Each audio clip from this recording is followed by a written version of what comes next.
Hello दोस्तों, आज मैं बीपीएससी के लिए प्रैक्टिस सेट नंबर 2 लाई हूँ। क्वेश्चन नंबर 1 है, निम्न में से कौन सा मूल अधिकार केवल भारतीय नागरिकों को ही प्राप्त है? केवल भारतीय नागरिकों का, यानी कि विदेशी लोगों को नहीं। तो उपयुक्त में सभी हो जाएंगे। अनुच्छेद 15, 16, 19। नंबर 2, निम्न कथनों पर विचार करना है। राज्यसभा के सदस्यों का कार्यकाल कितना होता है? 4 वर्ष का होता है। राज्यसभा सदस्य के लिए कम से कम 35 वर्ष आयु होनी चाहिए। राज्यसभा स्थायी सदन है, लेकिन इसके 1/4 सदस्य प्रति दूसरे वर्ष पदमुक्त हो जाते हैं। उपयुक्त में से सभी है।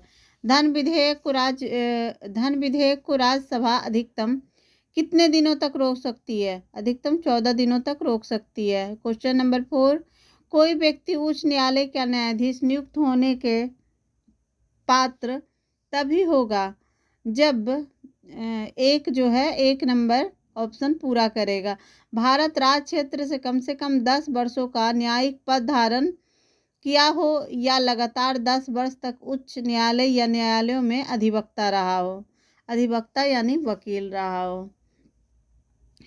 क्वेश्चन नंबर 5, वित्तीय आपात उद्घोषणा का अनुमोदन करने वाले संकल्प सदन के दोनों सदनों द्वारा कितने माह के भीतर होना चाहिए?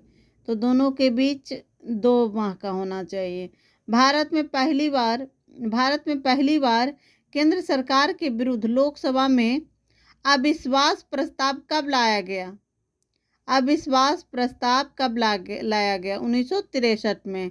राज्य के नीति निर्देशक तत्वों के प्रवर्तन के लिए किस अनुच्छेद में उपबंध किया गया? तो अनुच्छेद 37। फिर अगला क्वेश्चन है 8 नंबर, चेलैया समिति का गठन कब किया गया? 1991 में। 9 नंबर, निम्न में से किस क्रांति का संबंध कोको उत्पादन अथवा चमड़ा उत्पादन से है? भूरी क्रांति। वैसे भी कोको जो है ब्राउन बोला जाता है, तो भूरी क्रांति भी याद रखेंगे हम लोग। एक धन जो आसानी से विदेश से आता है लेकिन आसानी से चला जाता है, इसे एक प्रकार का कैसा धन कहना चाहिए? तो हॉट मनी कहते हैं। क्वेश्चन 11, गन्ने का उचित और पारिश्रमिक मूल्य अनुमोदित करता है आर्थिक मामलों पर कैबिनेट समिति।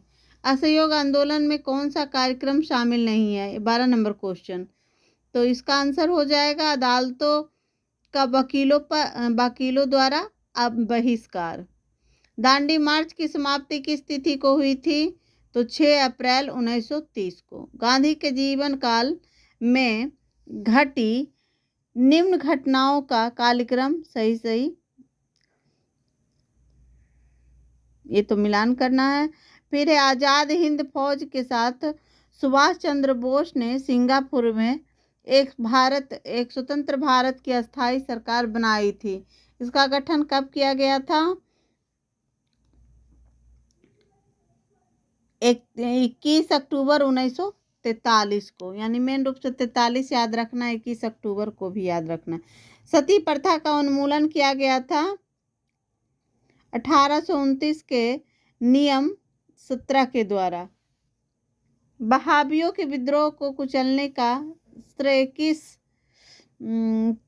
किस गवर्नर जनरल को जाता है? तो किसका जाता है? लॉर्ड एल्गिन प्रथम।